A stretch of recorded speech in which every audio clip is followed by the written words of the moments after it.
how much impact did that decision have on the next trajectory for yourself, for the organization? It's massive, Gregory. It's really massive.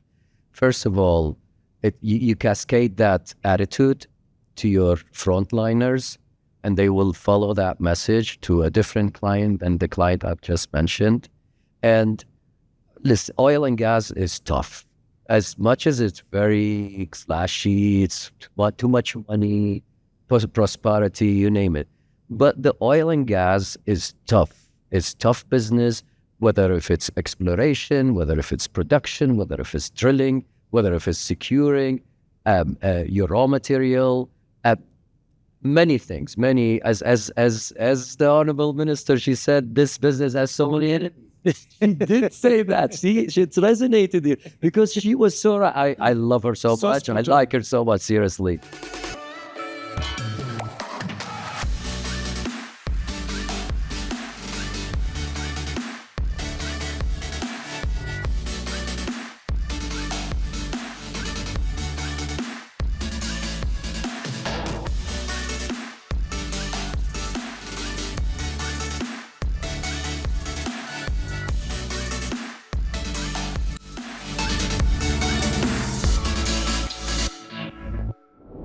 Welcome yet again to another session of the Uganda Chamber of Energy and Minerals podcast. And today we have the pleasure of hosting a gentleman who has walked the journey of oil and gas for a significant number of years, and would like him to share his story, but also to be able to provide some of his wisdom to where Uganda's journey is currently and what we need to expect going forward.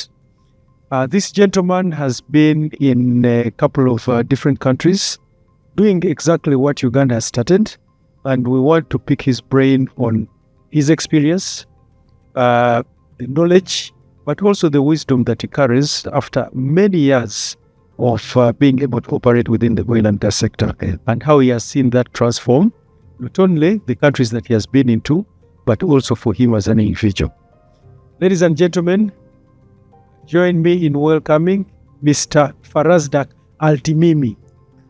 And I would like to just ask him my first question. We call him Frank, so don't confuse when I say Frank and not Farazdak, because most people can't pronounce the name.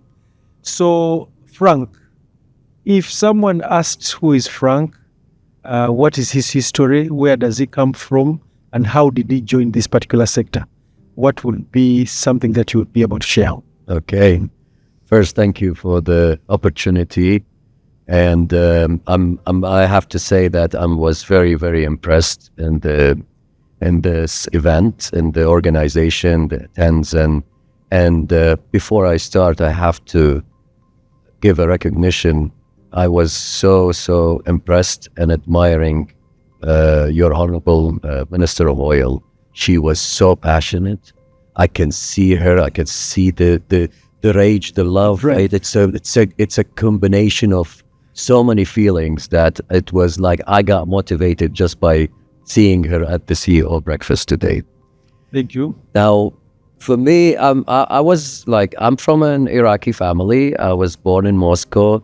And then through the journey of few countries, I ended up having my first career at oil and gas in particular. It was in the Arab Peninsula between Yemen and Saudi and Oman. And I was young at that time. Oil prices was kind of fair. I've worked with companies like Occidental, Hunt. I work with Schlumberger, with Weatherford, with Precision, Drilling, Neighbors Drilling, MB so many names that all those big companies, Western Geco, it's a seismic company now, it's not exist, but it's resonated with me. It's left a big impression of resilience and tough environment. All this taught me how to, first of all, understand the oil production. And we're talking upstream. We are all in upstream, and then of course, with time and with experience and with more projects, you move to midstream and then of course downstream. But I would say the oil and gas in the past was limited to certain companies, to certain nationalities, to certain expertise. And what I see over the years, from like decades, I would say, I mean, like it's more than 25 years now, is that at the time, at some time, we were just looking at, with all the respect to the nationalities, to Americans, Canadians, French, they come and go. But with time now, we having experts are coming from Europe, from East Europe, from Africa now. So things with oil and gas not as limited in the past. And throughout this journey, I worked in Yemen, as I said, and Saudi and Oman, and I moved after that to Iraq. And Iraq is one of the, I guess, the second or the third largest oil reservoir. And then that was a big shock for me, because I was in except Saudi, because I was at in the south. But if I compare Oman and Yemen to the volume of Iraq, it's shocking, to be honest with you. That, like, I learned a lot when I went to Iraq. I learned a lot of some details on specifically oil and gas, and how you, with the company, how you can find synergies and integrate and move forward. So thank you very much. I think that for our listeners, shows someone who has garnered so much experience across different, I would call it multimodal entities, different jurisdictions, but is still amazed by the volume of work that eventually lands you into it. Now, my next question then would be, after garnering all this experience, you land in Iraq. How do you embrace the opportunities there? Now, this is back to your home country. Have this magnitude of operations that is ongoing. How do you adjust yourself to begin to create another pathway within Iraq as a market? Yeah. So it's a journey in Iraq itself, because the names I mentioned, they're big names, right? When I was working. When I went to Iraq, I went to lead a very shy, simple company that has no oil and gas experience. It's already, the company was, the core of business of the company is to supply the army and military, so it was limited to that. And my role was there to commercialize that company. And it was very tough. Actually, it's similar to what we face here in Uganda. It was very tough because no one knows you. Like, how can I express, or how can I exhibit my experience? Yes, I'm representing the company. I started to bring some expertise around me. Yes, we are expert. We can mobilize. We can do everything. But how can I exhibit that? Like, if I'm in a simple tender, I'm just an unknown name compared to very, very big. It's already been existing in the market. Yes. And they've been successful. Yes. And they are globally known. Yes. So that was a big, big challenge for me. So how can I, what should I do? How can I be recognized? So that was a very tough journey to start, Akri, honestly. So we started exhibiting. We started to show ourselves in the booth. Yeah, we are, but we're still young. We're still unknown. But then we started to move to the local community. We started to move to coach people, to teach people. And we invested in an academy for our own team. It's not for, so we started to teach our team, which are all local. And then word of mouth, apparently I agree, word of mouth is bigger. And I'm sorry for the press here around, but I think word of mouth is way, way powerful than press, social media and everything, especially in a rising country, in a rising industry. And Iraq at that time, yes, Iraq was big in the past during Saddam Hussein, but then Saddam is gone. the oil and gas industry went to the trash. And then we came again with the IOCs to revive that business and bring it back to where it was even. So it kind of startup, but it's a startup with a previous legacy because the oil is there. So you speak about having a startup from scratch against all odds, considering that most of the people that you're playing with in that same field are really established multinationals that have proven experience and really doing the work. I just want to also pick your brain on how, because now you're providing a leadership hat and an operational excellence hat.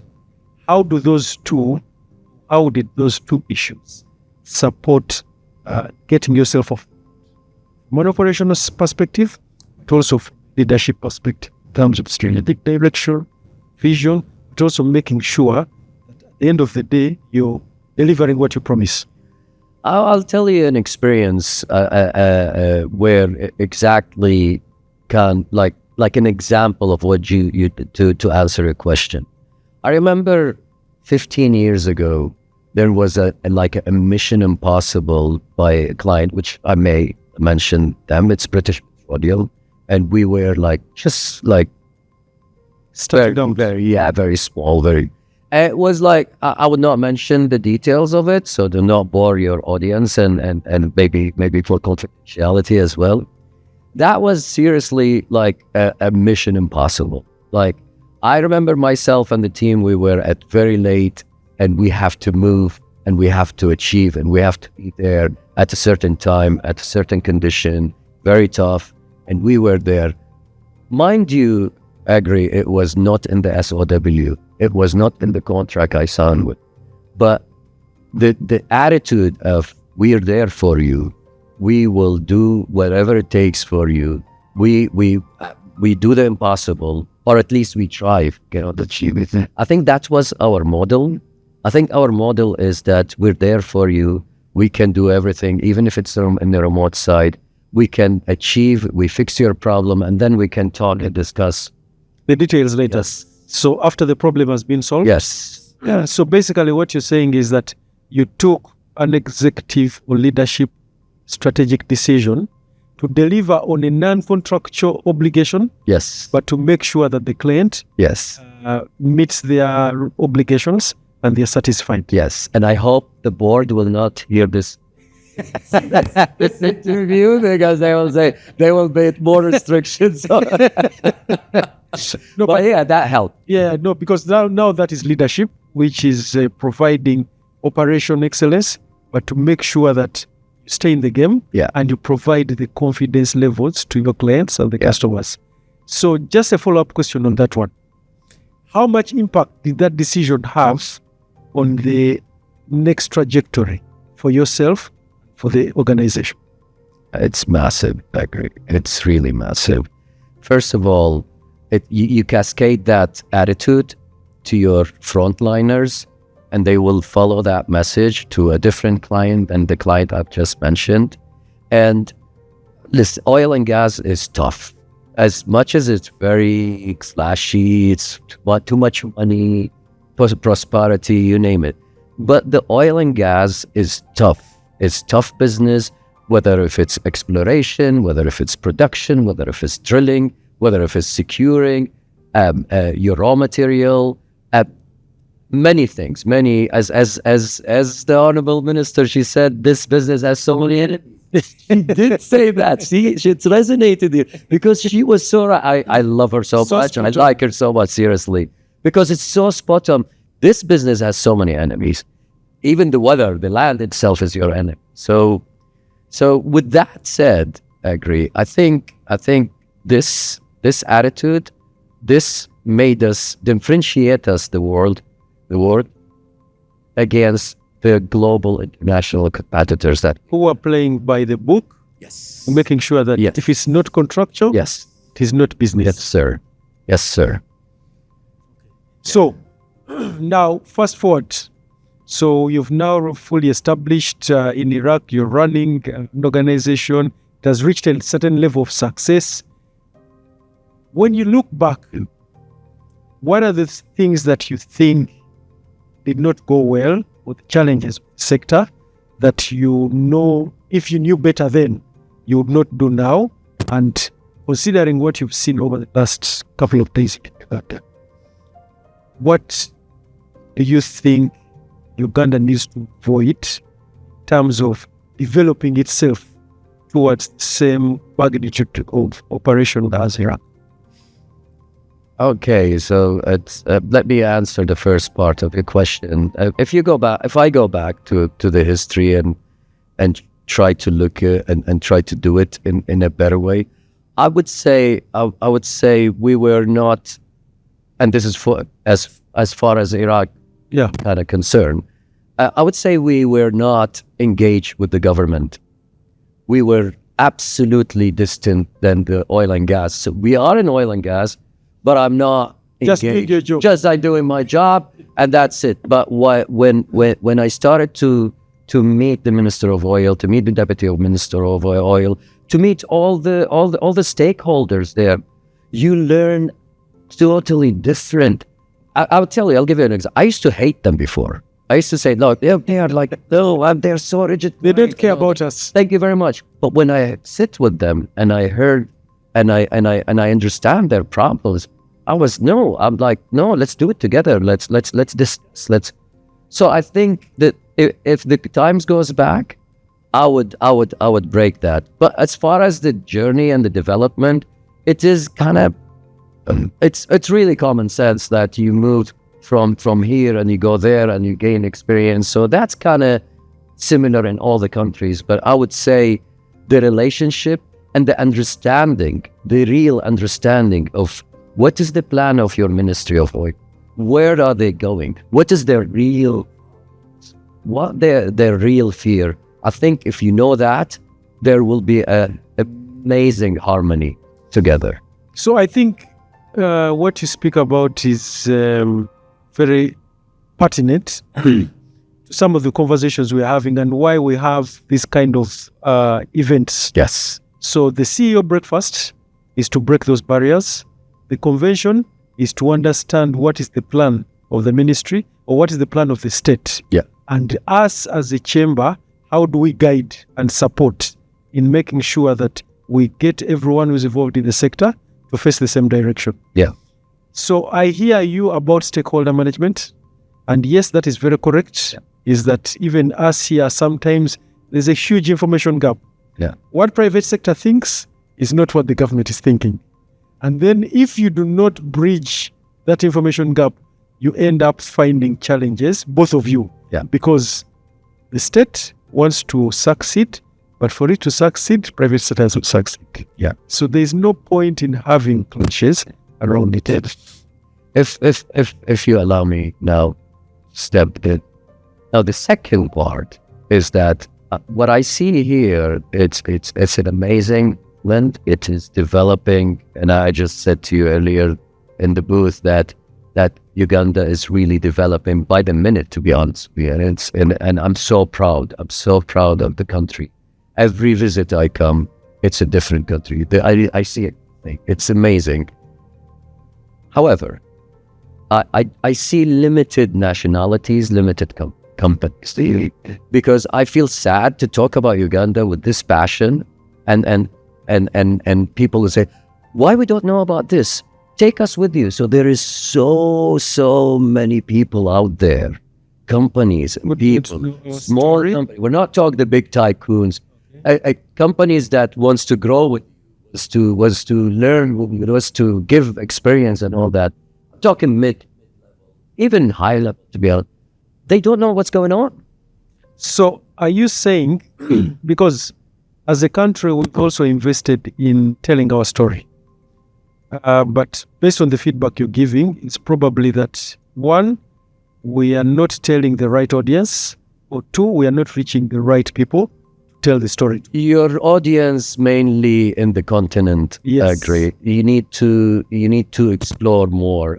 When you have the fishers, you always have the Chinese and others. They will come and fish, and they are brilliant businessmen. I'm not saying anything against them. But there is like tell your story broadly, like because I feel sad to talk about Uganda, and most of the people I meet, and I meet people with the industry, like all my life in the industry almost, they don't know. They don't know what's going on, and there is people that can add significant value here. So if I hear you correctly, as you've just heard from the minister and everyone, that we are now going into the production phase, which it technically means that construction phase is coming to an end, and we're entering the operations and maintenance phase. Is this where we need now to focus ourselves on this kind of companies, but also build the synergies and the joint ventures and the partnerships so that we can be able to grow Ugandan enterprise, develop these skills, and support the sector for the next 25 years? Sure. Midstream, downstream, like we're in the upstream phase now, midstream and downstream. I saw maybe we met people from the downstream yesterday, which is very promising, but it's not enough. Maybe that's the only downstream company we or it's here. I mean, I was looking here. It's good, it's promising, and I'm not being cynical, but I think Uganda deserves more. This is how I see it. And you guys doing great. You guys doing super great. And I repeat myself, the development is significant, but yet you need to be known. You need to be there and about. You don't need to be only in South Africa, for example, exhibiting it. In Abu Dhabi. Abu Dhabi. I never seen you in Abu Dhabi. How about that? ADIPEC. I'd never seen you in Abu Dhabi. Usually the ministry goes. For us as a chamber, we're usually African Energy Week and a couple of others. But now that you speak about to how we need to broaden our visibility across not just the top tier entities, but also the junior level, middle level companies that have more hunger, that would like to explore better and are easier to discuss partnerships and relationships with. I think that's feedback we should take. Yes, you need. There's so many people around the world. They are ready to invest and ready to make business and all that. I mean, many things that cause the delay of progress or delay of execution is that you have limited resources or limited areas where, let's say, I don't want to mention the refinery. I'm sorry. I want to say refinery. I'm trying to be political, but I can't. Okay. The refinery for Uganda, for example, it took ages. I know there is restraints and all that, but how about, did you have any competitor? So, well, the history for the refinery is also quite broad. We've been having about one or two other prospective partners who eventually did not come to the table based on the time that had been provided for them to do financial closure. So that was not able to be done within that period of time. So right now we have another partner who, according to the minister, which she mentioned, should be closing that out, I think, by sometime next year. And we're looking forward to that. We hope that that can be closed so it can proceed. Yes, I agree with you. Is that it's taken a bit of time, and it's something that as a country we need as quickly as possible, so we can unlock the potential that lies in. But I just wanted to follow up on what you've just highlighted about how we position and how we make ourselves visible.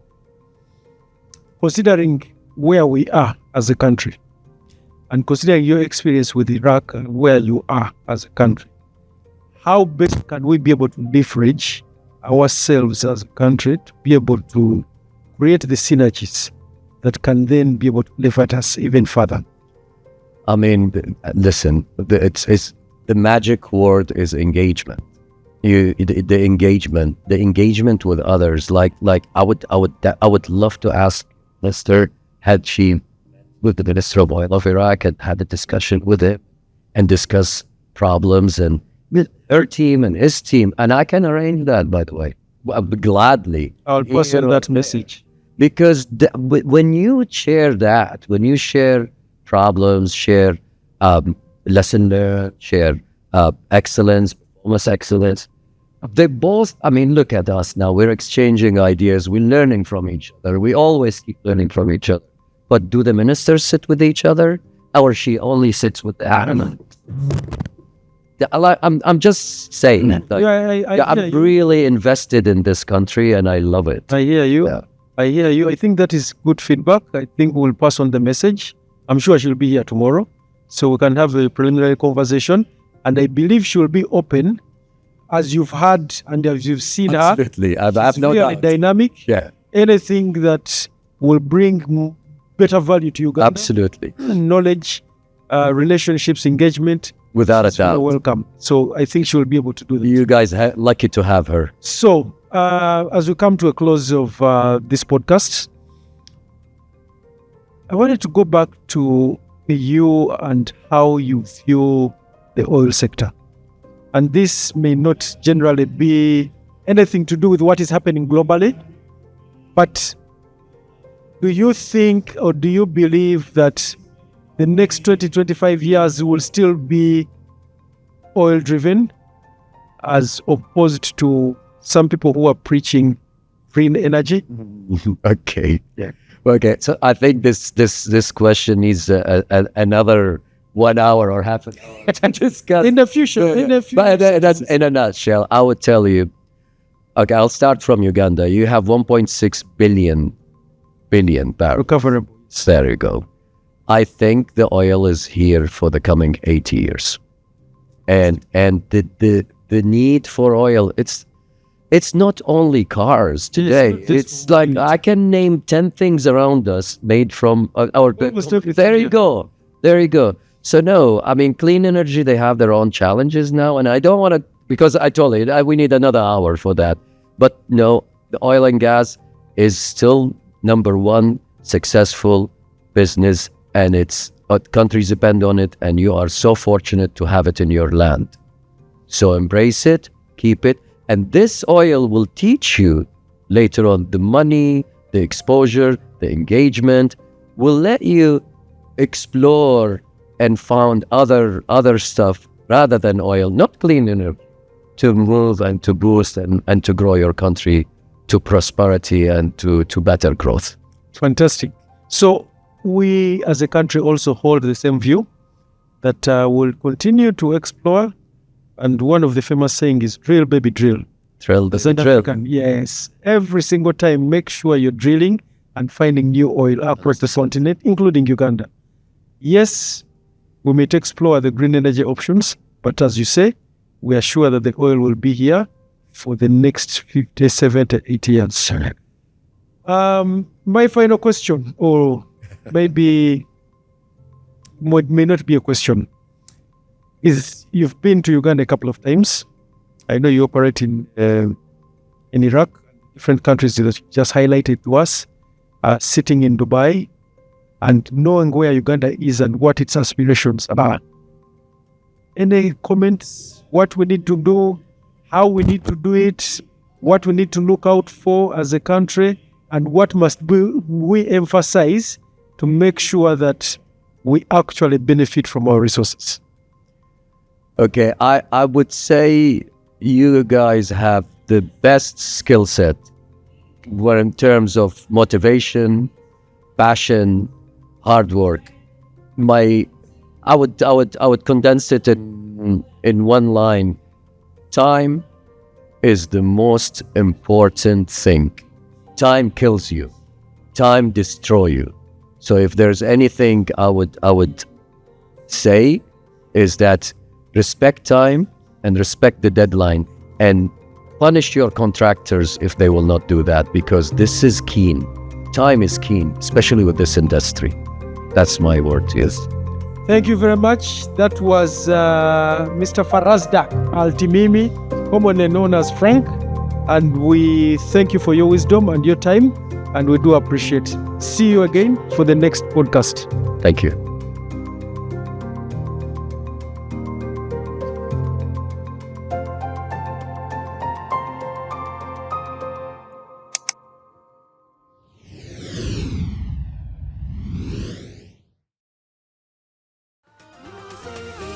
Uganda Chamber of Energy and Minerals, for a sustainable future.